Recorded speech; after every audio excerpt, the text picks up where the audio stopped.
Hi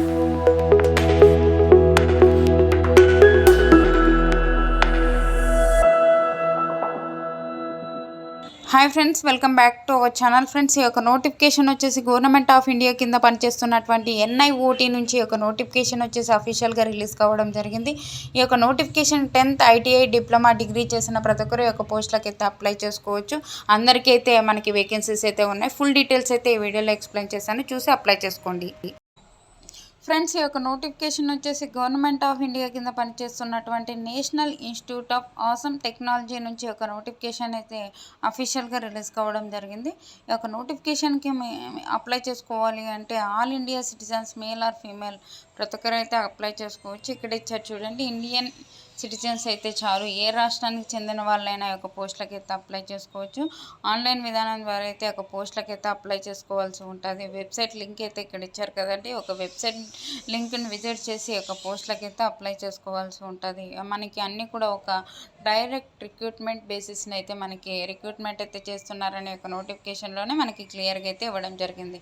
ఈ యొక్క నోటిఫికేషన్కి మనకి వేకెన్సీస్ చూసుకున్నట్లయితే ఒక టెక్నీషియన్ గ్రేడ్ ఏకి సంబంధించి ఏ ఒక డిసిప్లైన్లలో మనకి వేకెన్సీస్ ఉన్నాయంటే ఎలక్ట్రానిక్స్ ఇన్స్ట్రుమెంటేషన్, వెల్డర్కి సంబంధించి, మెకానికల్ ఫిట్టర్, మెకానికల్కి సంబంధించి ఈ యొక్క డిసిప్లైన్ల విధానంలో అయితే మనకి వేకెన్సీస్ అయితే ఇవ్వడం జరిగింది. ఈ యొక్క పోస్ట్కి సెలెక్ట్ అయినట్టయితే మనకి లెవెల్ 2 ప్రకారం అయితే సాలరీస్ అయితే పే చేయడం జరుగుతుంది.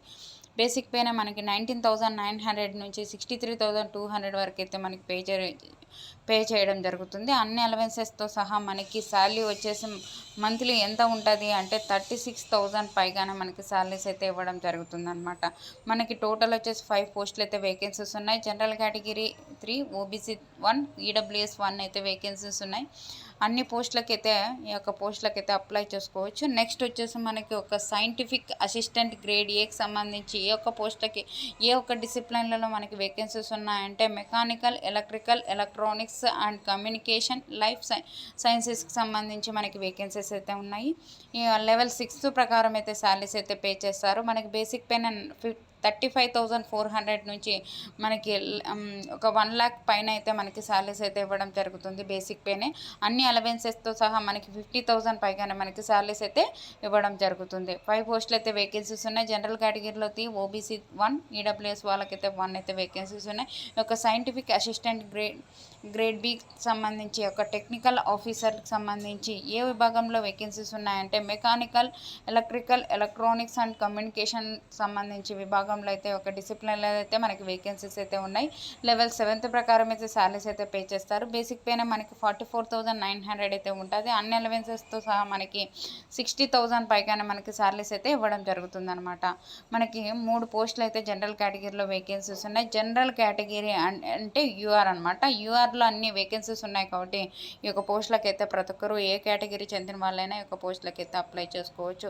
ఈ యొక్క పోస్టులకు అప్లై చేసుకోవాలి అంటే ఏజ్ రిలాక్సేషన్, అలాగే మనకి ఒక ఏజ్కి సంబంధించి ఏజ్ లిమిట్, అలాగే మనకి ఎడ్యుకేషన్ క్వాలిఫికేషన్ చూసుకున్నట్లయితే ఒక టెక్నికల్ గ్రేడ్ ఏకి సంబంధించి ఎలక్ట్రానిక్స్ ఇన్స్ట్రుమెంటేషన్కి ఏ ఒక పోస్టుకు అప్లై చేసుకోవాలి అంటే మనకి ఎడ్యుకేషన్ క్వాలిఫికేషన్, అలాగే ఏజ్ లిమిట్ చూసుకున్నట్లయితే first of all age limit చూసుకున్నట్లయితే 18 నుంచి 25 ఇయర్స్ వరకు ఉన్న ప్రతి ఒక్కరు యొక్క పోస్టులకు అయితే అప్లై చేసుకోవచ్చు. అలాగే మనకి ఎడ్యుకేషన్ క్వాలిఫికేషన్ చూసుకున్నట్లయితే 10th క్లాస్ పాస్ అయ్యి ఉండాలి. అలాగే మనకి ITI పాస్ అయిన ఈ యొక్క ఎలక్ట్రానిక్స్ ఇన్స్ట్రుమెంటేషన్కి సంబంధించి ITI పాస్ అయిన మనకి కంప్యూటర్ బేసిక్ నాలెడ్జ్ కంప్యూటర్ ఉంటే ఈ యొక్క పోస్ట్కి అయితే అప్లై చేసుకోవచ్చు. ఎటువంటి ఎక్స్పీరియన్స్ అయితే అవసరం లేదనమాట. ఓకేనా. నెక్స్ట్ వచ్చేసి టెక్నికల్ గ్రేడ్ ఏ వెల్డర్ విభాగంలో ఈ యొక్క పోస్టులకు అప్లై చేసుకోవాలి అంటే మనకి ఏజ్ లిమిట్ వచ్చేసి మనకి 18 నుంచి 25 ఇయర్స్ వరకు ఉన్న ప్రతి ఒక్కరు అప్లై చేసుకోవచ్చు. మనకి అలాగే ఒక పోస్టులకు సంబంధించి మనకి అప్లై చేసుకోవాలి అంటే ఎడ్యుకేషన్ క్వాలిఫికేషన్ వచ్చేసి 10th క్లాస్, అలాగే మనకి ITI ఈ యొక్క వెల్డర్ విభాగంలో మనము ఈ యొక్క ITI చేసినట్లయితే ఒక పోస్టులకు అయితే అప్లై చేసుకోవచ్చు. నెక్స్ట్ వచ్చేసి మనకి ఒక టెక్నికల్ గ్రేడ్ విభాగంలోనే ఒక మెకానికల్ విభాగంలో వచ్చేసి మనకి ఏ ఒక్క పోస్టులకు అప్లై చేసుకోవాలి అంటే 18 నుంచి 25 ఇయర్స్ వరకు ఉన్న ప్రతి ఒక్కరు అప్లై చేసుకోవచ్చు. మనకి సేమ్ క్వాలిఫికేషన్ అయితే ఇవ్వడం జరిగింది. నెక్స్ట్ వచ్చేసి మనకి ఒక ఫిట్టర్ విభాగంలో వచ్చేసి మెకానికల్ విభాగంలో ఒక టెక్నికల్ గ్రేడ్ ఏ విభాగంలోనే మనకి వేకెన్సీస్ అయితే ఇవ్వడం జరిగింది. 18 నుంచి 25 ఇయర్స్ వరకు ఉన్న ప్రతి ఒక్కరు అప్లై చేసుకోవచ్చు. 10th క్లాస్ పాస్ అయ్యి ఉండాలి. అలాగే మనకి ఐటీఐ పాస్ అయిన ఈ యొక్క ఫిట్టర్ మెకానికల్ విభాగంలో కంప్యూటర్ నాలెడ్జ్ ఉన్నట్లయితే ఒక పోస్టులకు అయితే అప్లై చేసుకోవచ్చు అనమాట. నెక్స్ట్ వచ్చేసి ఒక పోస్టులకు సంబంధించి మనకి ఎవరు అప్లై చేసుకోవచ్చు అంటే ఒక ఇండియన్ నేషనల్స్ అయితే చాలు ఈ యొక్క పోస్టులకు అయితే అప్లై చేసుకోవచ్చు అనమాట. ఈ యొక్క సైంటిఫిక్ అసిస్టెంట్ మెకానికల్ విభాగంలో వచ్చేసి మనకి వేకెన్సీస్ ఉన్నాయని చెప్పాను కదండి. దీనికి ఒక పోస్టులకు అప్లై చేసుకోవాలి అంటే మనకి ఒక సంబంధిత విభాగాల్లో 60% మార్క్స్తో మనకి డిప్లొమా పాస్ అయినట్లయితే ఈ యొక్క పోస్టులకు అయితే అప్లై చేసుకోవచ్చు. మనకి దీనికి ఏజ్ లిమిట్ వచ్చేసి 18 నుంచి 28 ఇయర్స్ వరకు ఉన్న ప్రతి ఒక్కరు ఈ యొక్క పోస్టులకు అయితే అప్లై చేసుకోవచ్చు. ఓకేనా. మనకి ఒక డిప్లొమా సంబంధిత ఈ యొక్క సైంటిఫిక్ అసిస్టెంట్కి సంబంధించి విభాగంలో మనకి ఈ యొక్క డిసిప్లైన్లలో మనకి వేకెన్సీస్ అప్లై చేసుకోవాలి అంటే 3 years diploma and electronics engineering సంబంధించి 60% మార్క్స్తో పాస్ అయినట్లయితే ఒక పోస్టులకు అయితే అప్లై చేసుకోవచ్చు అనమాట. ఒక సైంటిఫిక్ అసిస్టెంట్కి సంబంధించి ఒక పోస్టులకు అయితే అప్లై చేసుకోవాల్సి ఉంటుంది. ఒక నెక్స్ట్ లైఫ్ సైన్సెస్ సంబంధించి ఒక పోస్ట్కి అప్లై చేసుకోవాలి అంటే మనకి 18 నుంచి 28 ఇయర్స్ వరకు ఉన్న ప్రతి ఒక్కరు అప్లై చేసుకోవచ్చు. మనకి ఎడ్యుకేషన్ క్వాలిఫికేషన్ వచ్చేసి బీఎస్సీ డిగ్రీలో మనకి బీఎస్సీ డిగ్రీ చేసి ఒక జియాలజీ విభాగంలో మనకి సబ్జెక్ట్గా చదివినట్లయితే మనకి 60% మార్క్స్ ఉన్నట్లయితే ఒక పోస్ట్కి అయితే అప్లై చేసుకోవచ్చు అనమాట. ఓకేనా. మనకి ఒక పోస్టులకు సంబంధించి డీటెయిల్స్ అయితే పూర్తి డీటెయిల్స్ అయితే ఒక నోటిఫికేషన్లోనే క్లియర్గా అయితే ఇవ్వడం జరిగింది. ఒక సైంటిఫిక్ అసిస్టెంట్ గ్రేడ్ బి విభాగంలో ఒక టెక్నికల్ ఆఫీసర్ మెకానికల్ విభాగంలో వచ్చేసి మనకి వేకెన్సీస్ అయితే ఉన్నాయి. దీనికి 18 నుంచి 35 ఇయర్స్ వరకు ఉన్న ప్రతి ఒక్కరు అప్లై చేసుకోవచ్చు.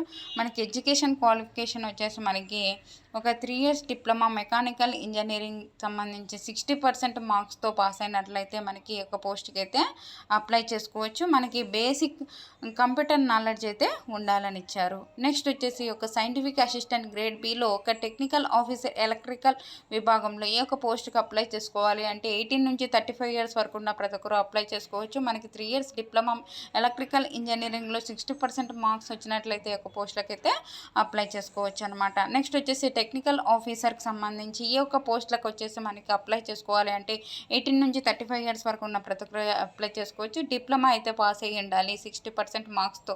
మనకి electrics and communication engineering electronics and ఇన్స్ట్రుమెంటేషన్లో 60% మార్క్స్ కనుక ఉన్నట్లయితే 60% మార్క్స్ కనుక ఉన్నట్లయితే ఒక పోస్ట్కి అయితే అప్లై చేసుకోవచ్చు. మనకి ఒక కంప్యూటర్ నాలెడ్జ్ అయితే ఉండాలనే ఒక నోటిఫికేషన్లోనే క్లియర్గా అయితే ఇవ్వడం జరిగింది. మనకి ఒక రిటర్న్ సెలక్షన్ ప్రాసెస్ ఎలా ఉంటుంది అంటే రిటర్న్ టెస్ట్ స్కిల్ టెస్ట్ అయితే కండక్ట్ చేస్తారు.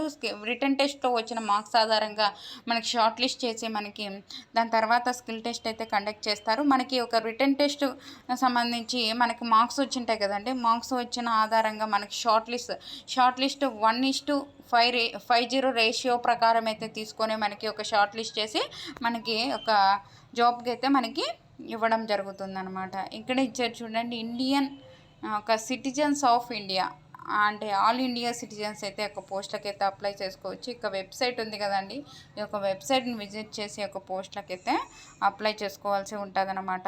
మనకి లాస్ట్ డేట్ వచ్చేసి ఒక మార్చి 11th వరకు అయితే ఉంది. ఆ లోపల అయితే మార్చి 11th లోపలైతే ఒక పోస్టులకు అయితే అప్లై చేసుకోవాల్సి ఉంటుంది. అప్లికేషన్ ఫీజు అయితే ఒక నోటిఫికేషన్లో అయితే ఇవ్వలేదండి. మీకు అక్కడ అడిగితే కనుక పే చేయవలసి ఉంటుంది. ఓకేనా. మీకు 11th మార్చ్ వరకు అయితే ఉంది. ఆ లోపలైతే ఒక పోస్టులకు అయితే అప్లై చేసుకోవచ్చు. ఏమైనా డౌట్స్ ఉంటే కామెంట్ సెక్షన్లో కామెంట్ చేయండి. మీరు కొంతమంది అయితే లైక్ చేయకోకుండా సబ్స్క్రైబ్ చేసుకోకుండా చూస్తున్నారు. అలాగే ప్లీజ్ మీరు సబ్స్క్రైబ్ చేసి లైక్ చేయడం వల్ల నేను మరికొన్ని వీడియోస్ చేయడానికి నాకు హెల్పింగ్గా ఉంటుంది. అలాగే ఎంకరేజ్మెంట్ కూడా ఉంటుంది. మీరు లైక్ చేశారు కదా, సబ్స్క్రైబ్స్ ఉన్నారు కదా, నాకు నేను మరికొన్ని వీడియోస్ మంచిగా చేద్దాం అనేది నాకు ఎంకరేజ్మెంట్కి అయితే ఉంటుంది. ప్లీజ్ ఏమనుకోకుండా ఒక లైక్ చేసి సబ్స్క్రైబ్స్ అయితే చేసుకోండి. ఓకేనా. మీ ఫ్రెండ్స్ కానీ మీ రిలేటివ్స్ కానీ ఎవరైనా ఉంటే వాళ్ళకు కూడా షేర్ చేయండి. ఓకేనా. థ్యాంక్ యూ అండి. Thank you for watching. Have a nice day.